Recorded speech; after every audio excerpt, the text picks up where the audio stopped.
Helene Zadok obstacle I had was to prove that you can achieve and you can succeed, and that not everyone was against you. I don't know if you understand what I'm saying. Not to be defeatist, but to move on and do things, and um, just live as that your life could be completely full, not the glass just half full, but it could be a joyous life. And not that my mother was morose, but she just never encouraged me to do anything. Anything I did, it was because I pushed myself to do it. She just, I guess, was defeated by life in many ways. So that was a big obstacle I had, was to be assertive, and to feel that people were not all ganging up against, that I could trust some people, that I needed to prove myself, and that I would be judged by who I was as a person, as an individual, not as a group identity.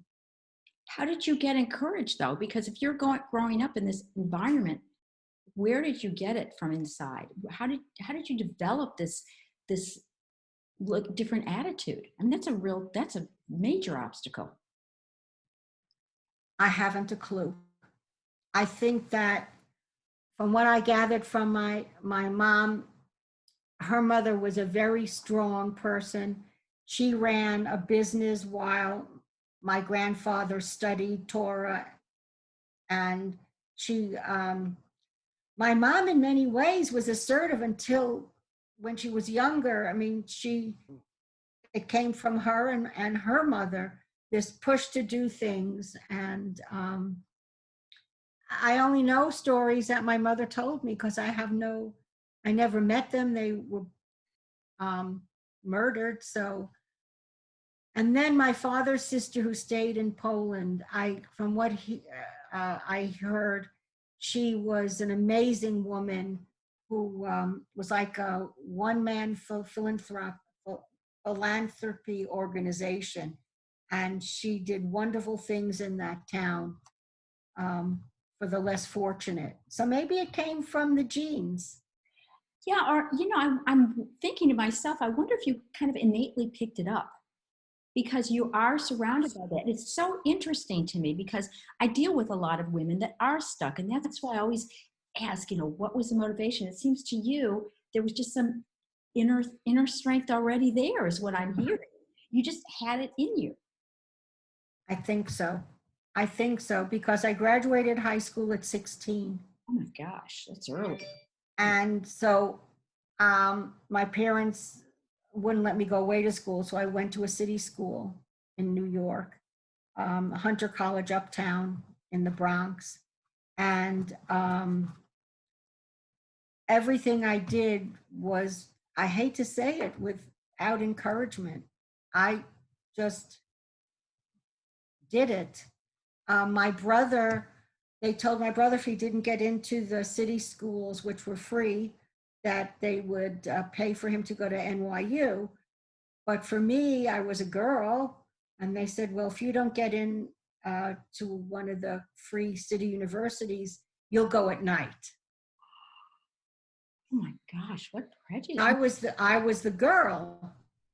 And so, I mean, my parents were phenomenal to me. They were wonderful and giving and kind, but I did not get encouragement.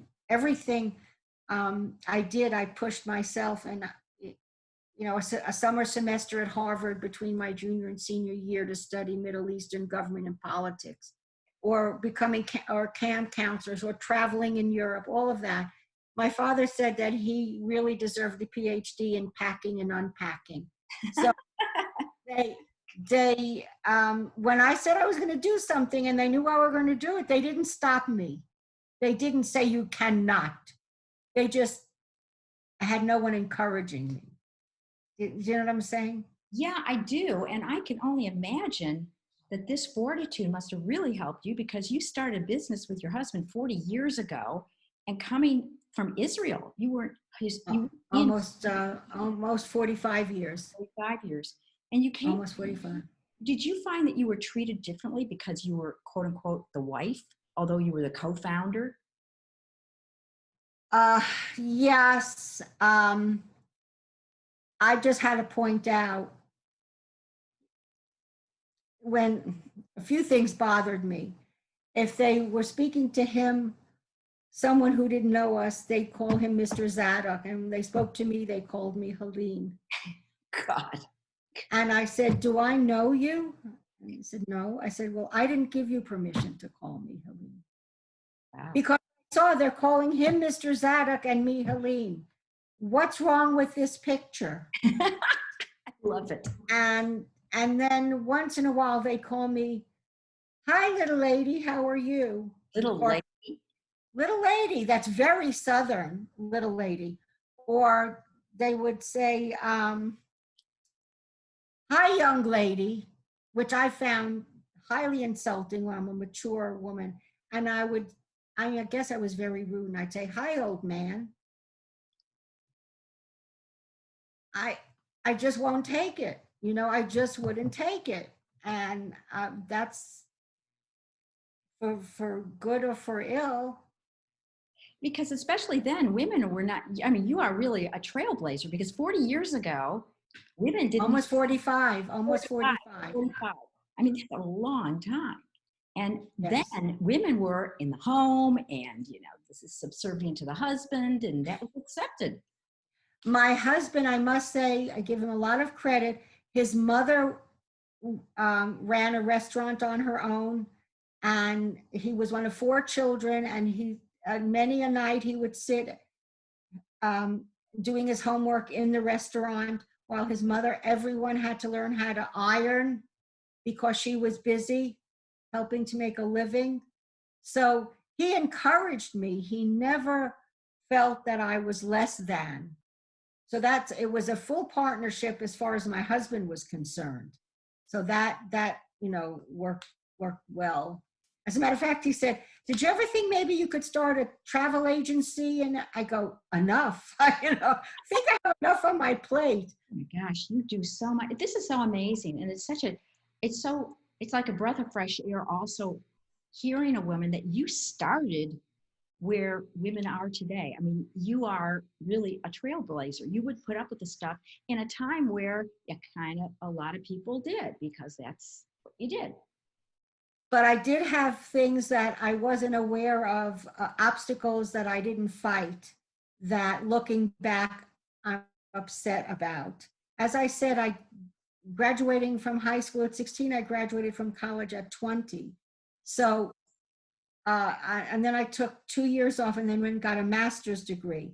So when I was looking for a job, an industry, one man wanted me desperately. I get all the candidates, he wanted me. Now, as a woman, I was the only one of all the candidates who had to take a typing and a stenography test. This was to be the executive assistant, where I would not need, first of all, I knew how to type because I learned it in junior high and middle school. And I had taken 1 year of stenography, Pittman stenography in high school, but there were no more courses for me to take. So I just took things just to fill up my courses. And I was the only one who had to take that test. None of the male candidates had to take that test. And they said that I didn't do fast enough and he could not hire me. Now, that was in 1967. I was a few years ahead of the women's lib. There was nowhere to go. And then I was up for a regional assistant director of ADL in the southern region in Miami. That was a time a lot of Cubans were coming to Miami. And so they wanted someone there because of the ethnic, you know, the Jewish community, the Cuban community. It was really, and since my master's was in human relations and group dynamics, that was the job for me. And I even had my plane ticket. And then they called me up and they said, we're canceling the interview. And I said, why? And they said, because you're a female, you're a young female, you'll get married, have a baby, you'll leave us, and here we'll be training you. And I said, I don't even have a boyfriend, let alone a baby. I said, just know one thing. When you have a man or a woman in a position, a man, if he hears that he can get $10 a week more in another firm or company, that man will leave you. A woman will think long and hard if she has a good job, if she's going to change just for $10 more, so to speak. And they said, that might be, but your interview is canceled. Oh, So, and I didn't know, maybe I was too immature, naive. I just didn't know where do I go with this? Who do I complain to in 1968? nobody. Who do I complain? There was nobody. And that. So I did hit some brick walls and I didn't punch through. And that I regret. I regret not being savvy enough to say, what do I do with this, and to correct the situation. But it is what it is. It's over. Maybe you did the best you can considering the times. And maybe that was it. The other thing I'm really hearing from you that is such a strong message is that you got it in, you go on. You turn your the hindrances into stepping stones. And that's what I'm hearing, a theme with you. And that is so inspiring because that's what we do. You have been around, your business has been around, you've been involved in a gazillion things. I mean, the list is on. And yet, you constantly, I'm hearing, reinvent yourself as well. Yes. The last thing I thought I'd ever do in life is to be a business person, a retailer, marketing, advertising. It was totally not what I had thought of, but necessity brought that to me. We were two young people with an infant coming from Israel.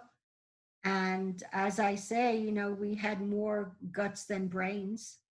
Yes. If we knew the obstacles we would face, I don't know if we could do it today. I mean, looking back, the first year I sold Tupperware, and my husband, we had some artifacts from Israel, art pieces, and he placed them in a few galleries and things, and until we found a location. And I was pregnant with a second child by that time.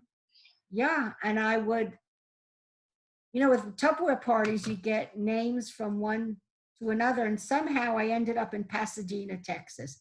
Can you imagine a Jewish girl from the Bronx with her accent, and I was loved in Pasadena. So I did very well selling Tupperware. There were no cell phones. I was pregnant.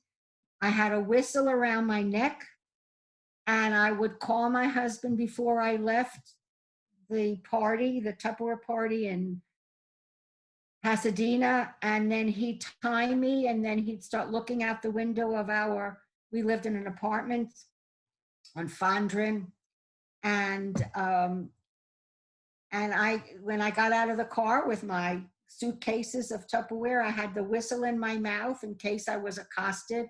I could blow my whistle, and he was looking out the window. So when we opened the store and I quit Tupperware, they kept saying, but you're our best saleswoman. And I said, but I'm opening my own store, Tupperware jewelry. A tough one. And my mother was horrified. She said, don't tell anyone you sell Tupperware. You have a master's degree. Don't tell it, And I said, this is an honest thing I'm doing. I'm not ashamed of it. And I was very pleased when Judge David Hittner asked my husband and then me to speak at a naturalization ceremony, Oh, which my husband said, let her talk about, because they want an immigrant to talk, and someone, or who had immigrants in their family in the past. So Judge Hittner knew Dror came from Israel and was successful, thank God. And he said, but Helene has a story of her mother too, and I want her to talk. wow. And I showed the judge what I was going to say before that. And I think it was important to be able to say, I started as selling Tupperware. You know what I'm saying? I was something else. I was a professional and all that. I worked at the I didn't say that to them, a Hebrew University in Israel, at the School of Education. I was the representative of the National Council of Jewish Women, and I was the representative in Israel. And I started selling Tupperware because that's what had to be done. And I'm not ashamed of it. That is, to me, the hallmark of a truly successful person is humility. Can I just tell you the quotes that I picked out? Please tell me the quote, because I've got to hear. I've got to hear. Okay. So inspiring. Okay, these are the quotes. I have this is the exact quote, and it's an anonymous quote. Blessed are we who can laugh at ourselves, for we shall never cease to be amused. Yes. And one is, Love it. Isn't that wonderful? this is your world, shape it or someone else will. I have a third if I could grab. You got it. It's all. The world needs dreamers and the world needs doers, but what the world needs most are dreamers who do. The owner is a big volunteer in the community, and that was his motto. And I just thought it encapsulates a lot of what this world does need. So that's why I believe in advocacy, particularly global Jewish advocacy with AJC for human rights, not only for Jews, but for everyone, and that we all hopefully can make a little difference with people understanding each other and appreciating differences.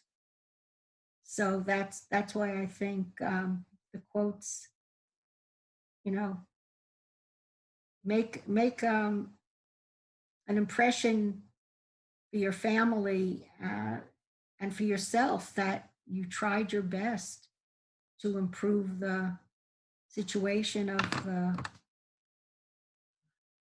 your citizens, you know, and Jews. And I guess that's about it.